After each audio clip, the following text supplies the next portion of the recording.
Төвсөрөн газар нэг өвлийгч болов тогтохтайхан өнгөрүүлчих санаатай хөдөөнөөс ирсэн Шагдар Динжиминг хайлаастаар цээжээ игшдэл гутлынхаа улыг эргэтэл өдөржин тэнэж байж Динжимингийн хуучин захын ойролцоо нэг дөрвөн хашаа байшингийн сураг гаргасандаа сэтгэлэн түр амсхийн орой болсон тул гэрийн зүг гэлдэрчээ.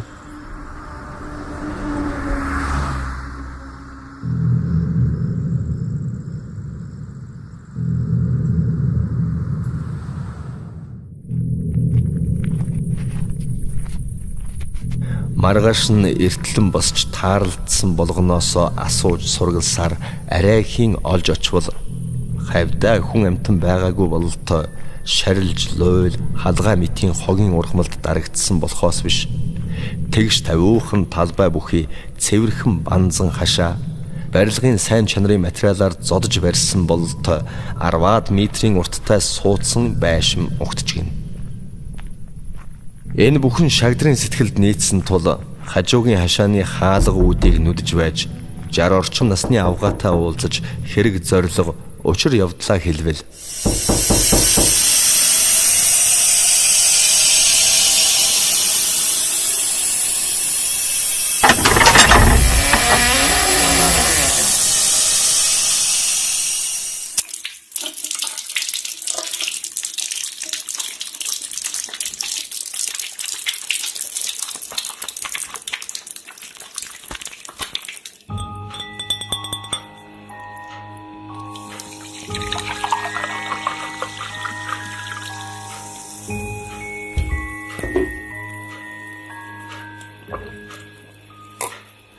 хүн намайг тоож нарийн ширээ юма ярих биштэй.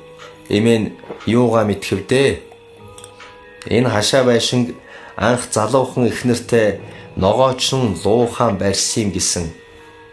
Тэр эхнэр нь хэдэн жил хамт амьдарч байгаад лууханыхаа бие жилэрхэд нь хамаг ямыг нь аваад хүнтэй суугаад явчихсан юм гинлээ. Түүнээс хойш лууханч хаяад явчихсан авгаагаа өдөр шөнөгүй ярьж нэрээр нь дуудсаар байгаад өөд болоход нөгөө авгаа нь энэ хашаа байшинг зарчихсан юм гинлээ. Би хөдөөнөөс ирээд 2 жил болж байна. Тэгэхэд айл иржил байдаг, нүүжил байдаг. Эмээн үүнээс өөр дуулж мэдсэн юм алгадаа. Харин хавар нүүсэн айл нь худаг ус, дэлгүүр хоршоо, сургууль эмнэлэгт ойртон гээд 1200 өрөө байранд орж байсан. Тэр айлд очиж асуухгүй юу да. Бодвол хүн хөлсөөр суулгах үн мөнгөн таарвал зарах байлгүй дээ.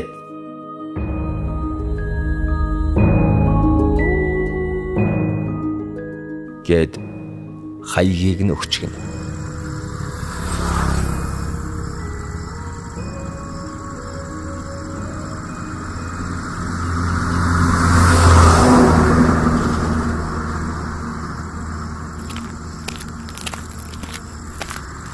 Шагдар хөгшний зааснаар хашааны эзнийг төвөггүй болж учир байдлаа ярил.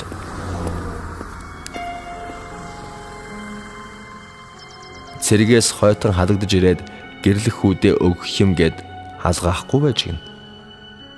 Тэгвэл хөлс түрээсийг нь хэлснээр чинь сар сард нь эсвэл бөөнөр нөгөөд дулаан бүлээний улирал хүргэе гэвэл хөлсөөр төр суусан айл хашаа байшинг хогийн сав нохоон хороо болгочих тийм аа гэд бүрч халгаасангүй.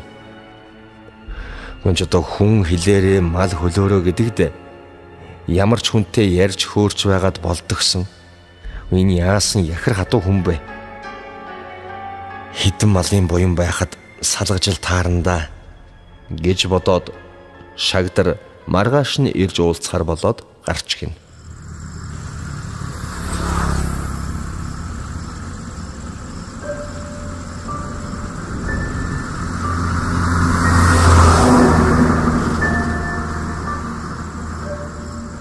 Усан хулган болтлоо хөлөрч уран муутайхан гэртээ ирсэн Шагдар энэ байдлаа эхнэр хүүхэдтэй хэлвэл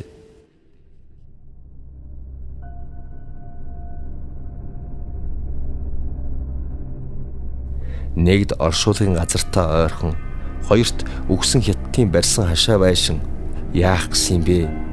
Хятадынх нь сүнс сүдэр хорогдсон гүйдэл суудал бөгжтгөр төч юм билүү?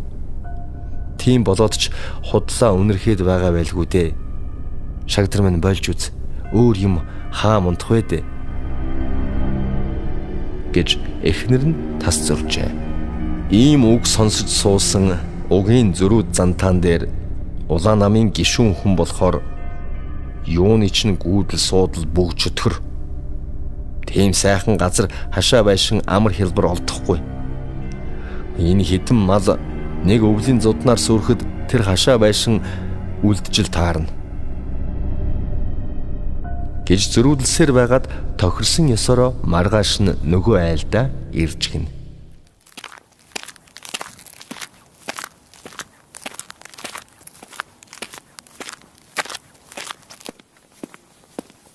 Гэрийн эзэн сансныг бодвол нилээд зөөлөрч гсэн байдалтай.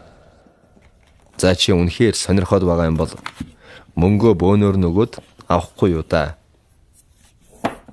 Хүүхэд халагдаад иртэл бас ч зайч байна.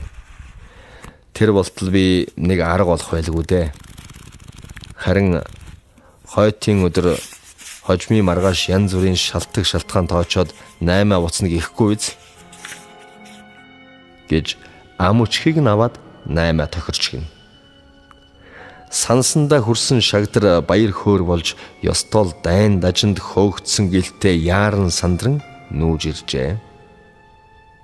Шагдар гэр орноо хагас дутуу тогтчулсан болоод эхнэр хүүхдийнхээ хамт хашааныхаа өвс шарилж луйл мэт хогийн ургамлыг цэвэрлэн шил тол шиг болцоход таньж мэдэхгүй газар шөнийн цагаар чимээ өгөх хантай бай гээд нутгийн таньдаг айлынхаа бяруу шиг том банхрыг залж ирэхээр яарвчлан гарч гин.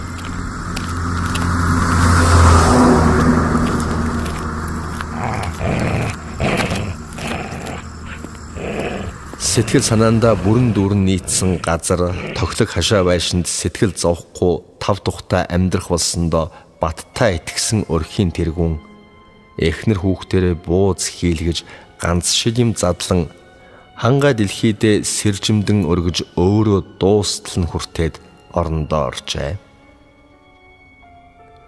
Хашаанда тарьсан төрөл бүрийн эрт ургацын ногоо жимсгнийхээ мөнгөөр үн цохиж авсан цоошин шинэхэн машинаараа хөдөө байгаа ах дүү нараараа айлчлах далимаар үлдсэн хідэн малынхаа тарга твэрхийг үзэхээр замд гарах гэж байтал эхнэр нь угц татан амтад зүүд нойрноос нь сэрээхэн тэр.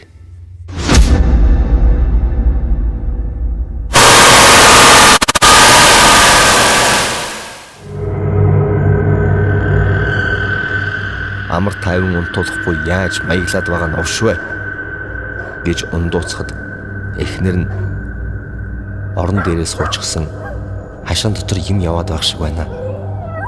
Банхар аль түрүүнээс хойш ямар нэг юм руу дайрч давшлаад боргож бороолоод болохоо байлаа. Чи гараач гэж нойр зүүдээ харамлсан манер. За юу л байв гэж дээ гэж хэлээд хазгаад гэр орноосоо холдож үзээгүй шинэ газар ирээд дасаагүй болоод л хуцч боргож байгаа биз гэд хөнжлөө толгой дээгүүрээ нөмрөөд унтаад өгч. Эхнэр нь ч нээр нь тийм юм болов уу гэж бодсоор хөвтөд өгчээ. Үүр хаярахт өгж байсан болоод ч тэрөө нохоо хуцаж боргох нь цөөрч дэн дун нойртой хонсон эхнэр нь эртлэн босч хашаа пин хаалга үүдээ нэг бүрчлэн ажвал бүх зүйл оройны хороо байсанд нь эвгүүрхэж байсан сэтгэл нь төр боловч амс хийжээ.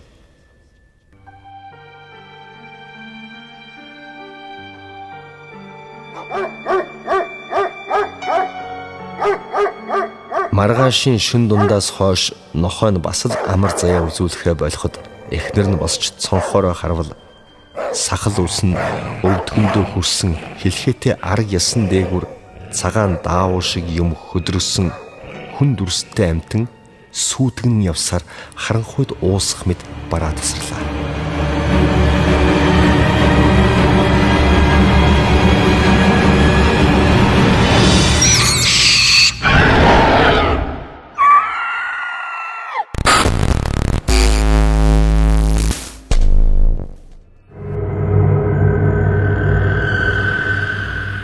ийм харсан эхнэр нь айхын ихэр айхтаа нөхрийнхөө хүнжлийг хуу татан сэрээж учрыг хэлбэл цаадах нь дуртай дургүй өндийн харснаа. Юу ч халгал биш дээ. Банхрын сүудрийг л хараа үздэй. Айхад аргал хоргол хөдлөн гэдэг штэ. Хүн ч амар тайван унтуулахгүй маягтай юм биш ч одоо. Гэд буцаад хэвтээд өгч. Иймэрхүү байдал дахиад 2 шөнө давтагдахад эхнэр нь шагдрыг хөтлөх шахуу дагуулсаар зүс муухан мэдэх өвгөн ламынд очиж болсон явдлаа нэгэнгүй ярьж гин.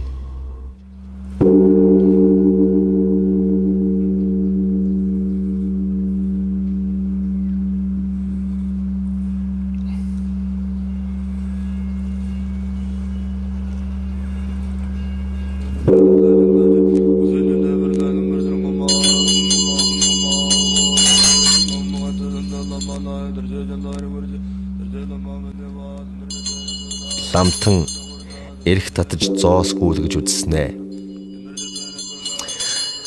Эхнэр эд хөрөнгөндөө сэтгэл хорогдож байгаад үгсэн хүний юмн дээр очихсан юм биш үү? Их л эвгүй юм байна да. Би бол аргалж дийлэхгүй юм байна. Тэндээсээ даруйхан холдохгүй бол сүрхий босоо ороолон оршсон газар юм байна. Юу ч гэсэн нүүдлээ үдшийн бүрий үнгэн харгахуугаар сан тавьж энэ шившлэгтэй аршаан удлаг ариутгалын нундхийг хашаа байшингийнхаа үүд хаалгаар цацаад үзтээ. Гэд мууту цаасанд нандинан боосон зүйл өгч гин.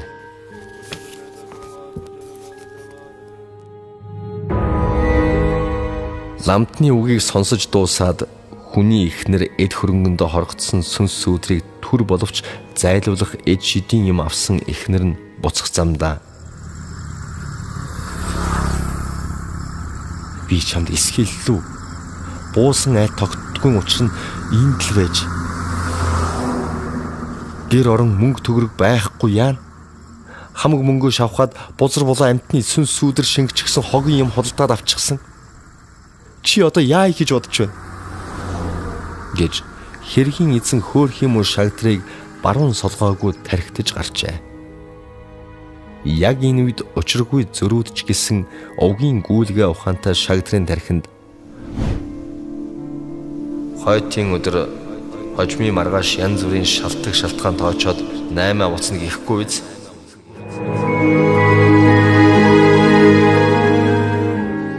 Наймаа буцахгүй шүү гэд ам өчиг аваад байсны учрыг одоо л мэдлээ гэсэн бодол харман орж тэр дорхноо хүнсний төрөл бүрийн ногоо жимсэх нь тарих үржил шимтэй хөрстэй худаг ус дэлгүүр сургуультай ойрхон сайн чанарын материалаар барьсан хашаа суудсны байшинг хям дүнээр яаралтай зарна гэсэн зар хэвлэл мэдээллийн газруудад өгөхөөр яаран гарчээ.